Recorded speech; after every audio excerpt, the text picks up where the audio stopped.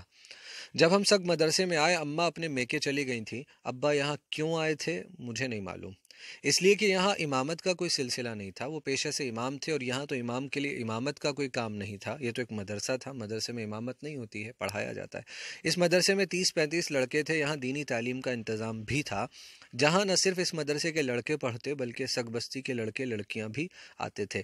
کچھ لڑکے ایسے تھے جو یہیں رہ کر پڑھتے تھے اور بستی کے بھی بچے پڑھنے آتے تھے۔ یہ مدرسہ جنگل کے بیچوں بیچ تھا جس کے دو طرف کھیت تھے۔ سوچئے، تصور کیجئے یہ جگہ کتنی ڈراؤنی تھی اور کس قدر پرخطر یہ جگہ تھی، خطرے سے بھری ہوئی یہ جگہ تھی جہاں پر یہ مدرسہ موجود تھا۔ تیسری طرف آموں کا باغ اور سگ بستی اور چوتھی جانب کانس کا بہت بڑا جنگل جس کے ایک سرے پر ایک بہت بڑی جھیل تھی جس کے پانی میں مگرمچھ تیرتے دکھائی دیتے تھے جو کبھی کبھی کنارے پر بھی آ جاتے تھے اور دھوپ میں لیٹے رہتے تھے۔ جھیل کا بیشتر حصہ نرسل اور پیڑے کے جھنڈ سے پٹا ہوا تھا، زیادہ تر حصہ۔ یہاں مرغابی اور چہے کا شکار کرنے بہت شکاری آتے تھے، خاص طور پر انگریز۔ سردیوں میں جب کانس کا جنگل پھولتا تھا تو بہت اچھا لگتا تھا۔ کچھ روز ساتھ رہ کر میرے والد مجھے چھوڑ کر چلے گئے، بعد میں پتہ چلا انہوں نے امامت کا پیشہ ترک کر دیا، چھوڑ دیا اور مدرسے کے لیے چندہ اکٹھا کرنے کا کام اپنے ذمے لیا تھا۔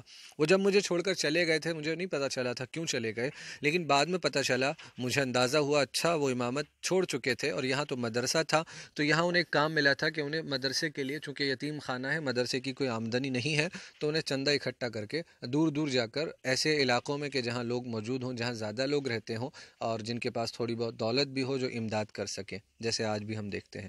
مدرسے کے لیے چندہ وہ گاؤں گاؤں گھوم کر کرتے تھے۔ حافظ اللہ دیا بھی زیادہ تر یہی کام کرتے تھے اور گرمیوں میں چندہ اکٹھا کرنے شملہ چلے جاتے تھے۔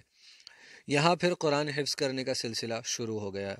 میں نے قرآن یاد کرنا، یہاں مذہبی تعلیم تھی تو میں نے بھی قرآن یاد کرنا شروع کر دیا۔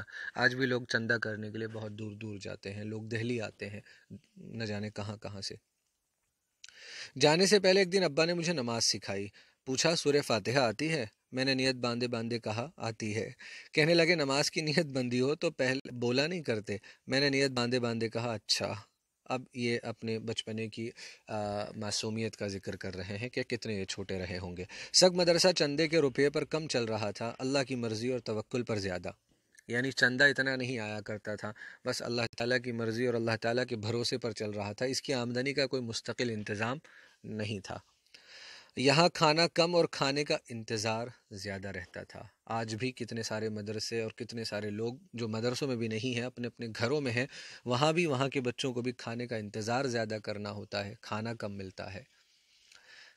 شکر کریے ہر وقت اپنے حالات پر، اور شکر کیا ہے؟ اللہ تعالیٰ کی فرما برداری کرنا، یہ ہے شکر، اس کی عبادت کرنا، یہ ہے شکر۔ کھانا کم، کھانے کا انتظار زیادہ رہتا تھا۔ راتوں کو افزائش رزق کے لیے چلہ کشی اور قرآن خوانی ہوتی، راتوں کو دعائیں کی جاتی کہ اللہ تعالیٰ ہمارے لیے روزی بڑھا دیں، اس کے لیے چلہ کشی یعنی ذکر کیا جاتا اللہ کا اور قرآن پڑھا جاتا تھا۔ جب کئی دن تک آس پاس کے گاؤں سے کوئی دعوت یا اور کچھ کھانے کو نہیں آتا تھا تو لڑکوں کو منہ اندھیرے اٹھایا جاتا تھا، انہیں کچھ کنکریاں دے دی جاتی تھی منہ اندھیرے بہت صبح صبح، جن پر وہ قرآن کی سورہ کئی بار پڑھ کر دم کیا کرتے تھے۔ کون سی صورت تھی اس وقت مجھے یاد نہیں۔ سردیوں کی راتوں میں اٹھنا مصیبت معلوم ہوتا تھا، مگر قہر درویش بر جان درویش، لیکن کیا کریں کہ فقیر کی جان پر کیا ہے؟ قہر درویش بر جان درویش۔ جو فقیر کا جو قہر ہے وہ فقیر کی ہی جان پر پڑتا ہے۔ تو یہ ایک کہاوت ہے جس کا مطلب آپ کو سمجھ آ رہا ہے کہ درویش یعنی فقیر کا جو قہر ہے، جو غصہ ہے، وہ فقیر کی جان پر ہی پڑتا ہے۔ یعنی فقیر اگر کسی پر غصہ کرے گا تو کس پر غصہ کرے گا؟ وہ اپنے آپ پر ہی غصہ کر سکتا ہے، یا یوں کہیں کہ اس کے غصے کا جو وبال ہے، اثر ہے، اس کے اپنے اوپر ہی ہوگا۔ کسی اور پر کوئی غصہ کرے بھی تو کون اس کی سننے والا ہے؟ تو اسی لیے اس کے غصے کا جو اثر ہے، برا اثر، وہ اسی پر پڑتا ہے، اسی کی جان پر پڑتا ہے۔ یہی بات ہے، سردیوں کی راتوں میں اٹھنا مصیبت معلوم ہوتا تھا، لیکن غصہ کریں تو کس پر کریں، کس کو سنائیں؟ تو اللہ تعالیٰ سے جو ہے وہ اپنی دعائیں کیا کرتے تھے۔ کچھ دن بعد ابا واپس آ گئے، اماں بھی آ گئیں۔ ایک رات اماں سوتے سوتے ایک دم بڑبڑا کر اٹھیں، انہیں اپنے سینے پر کچھ رینگتا ہوا محسوس ہوا۔ انہوں نے جھٹک دیا، ابا نے جلدی سے لالٹین جلائی، دیکھا ایک چھوٹا سا سانپ ہے۔ کبھی ہوا ایسا؟ اللہ تعالیٰ ہم سب کی حفاظت کرے۔ کس قدر تکلیف پریشانیوں میں زندگیاں لوگوں کی گزرتی ہیں، اور پھر بھی وہ اللہ اللہ کر کے زندگی گزارتے ہیں۔ کون ہے اللہ کے سوا جس کو یاد کریں؟ ایک رات ہم چولہے کے پاس بیٹھے کھانا کھا رہے تھے، اچانک چولہے کی عقبی دیوار سے ایک بہت بڑا سانپ نکلا اور تیزی سے دوسری طرف چلا گیا اور غائب ہو گیا۔ اس کے علاوہ اور بھی کچھ یادیں ہیں، جن میں دو اہم یہ ہیں: ایک لالی کا سر اور دوسرے برسات کے کیڑے۔ یہ دو اہم یادیں اور ہیں جن کا ذکر ہمارے سامنے وہ کر رہے ہیں۔ سگ مدرسہ میں دو بہن بھائی پڑھتے تھے، لڑکے کا نام میرے ذہن میں نہیں، لڑکی کا نام لالی تھا۔ وہ کسی بیرے یا بچلر کے بچے تھے جو شملہ میں کام کرتا تھا۔ انہیں حافظ اللہ دیا لے آئے تھے، چندہ کرنے گئے تھے، اس کے بچوں نے وہ جو شخص تھا اس نے اپنے بچے بھیج دیے، تعلیم حاصل کر لیں گے تو وہ اپنے ساتھ لے آئے تھے۔ یہ سلسلہ چلا کرتا ہے۔ لالی بہت چھوٹی تھی، ان کے اعتبار پر لے آتے ہیں کہ یہ جانتے ہیں ہمارے بچوں کی صحیح تعلیم و تربیت ہو جائے گی۔ یہی کوئی 4-5 سال کی ہوگی۔ سب لڑکے اس سے بڑا لاڈ کرتے تھے۔ ایک روز سو کر اٹھے تو معلوم ہوا لالی غائب ہے۔ سب کو بڑا تعجب ہوا، وہ کہاں جا سکتی ہے؟ مدرسے میں ہر جگہ ڈھونڈا مگر نہیں ملی۔ سب جنگل کی طرف دوڑے، اسے پکارتے ہوئے کچھ لڑکے جنگل میں ایک طرف گئے، کچھ دوسری طرف، آخر لالی مل گئی۔ ایک بھٹ کے باہر کچھ خون میں لت پت لالی کے کپڑے اور اس کی کھوپڑی پڑی تھی۔ اسے لکڑ بگھا اٹھا لے گیا تھا۔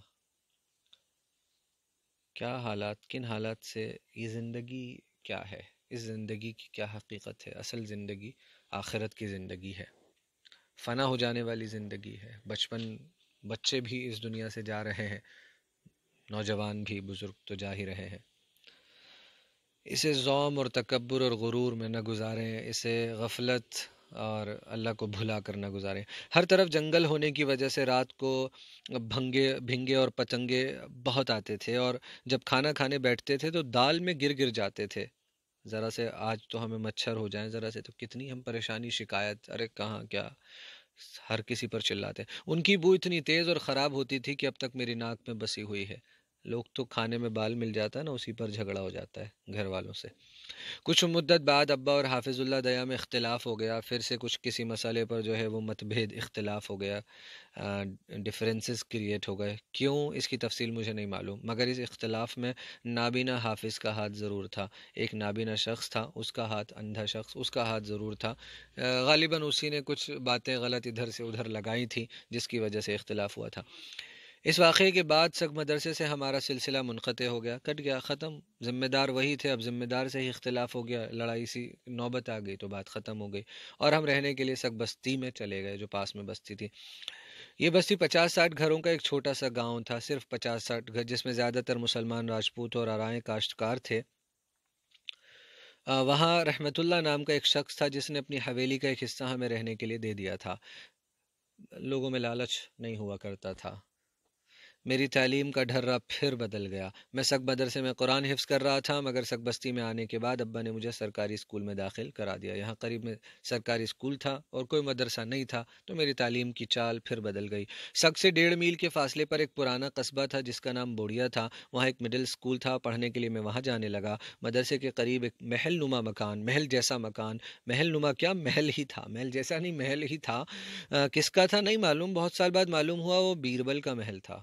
ارے واہ، قصبہ بوڑیا بھی بہت قدیم بستی معلوم ہوتا تھا، جگہ جگہ منہدم، ٹوٹے ہوئے، گرے ہوئے مکانات تھے۔ ایسا محسوس ہوتا تھا یہ شہر ضرور کسی قدیم تہذیب کا حصہ ہے، ایسا لگتا تھا ضرور یہاں کچھ بہت ہزاروں سال پہلے کوئی قدیم، کوئی پرانی تہذیب، کوئی سویلائزیشن یہاں رہی ہے، جس کے یہ ریمینز ہیں، جس کی یہ بچی ہوئی چیزیں ہیں، منہدم گری ہوئی عمارات ہیں۔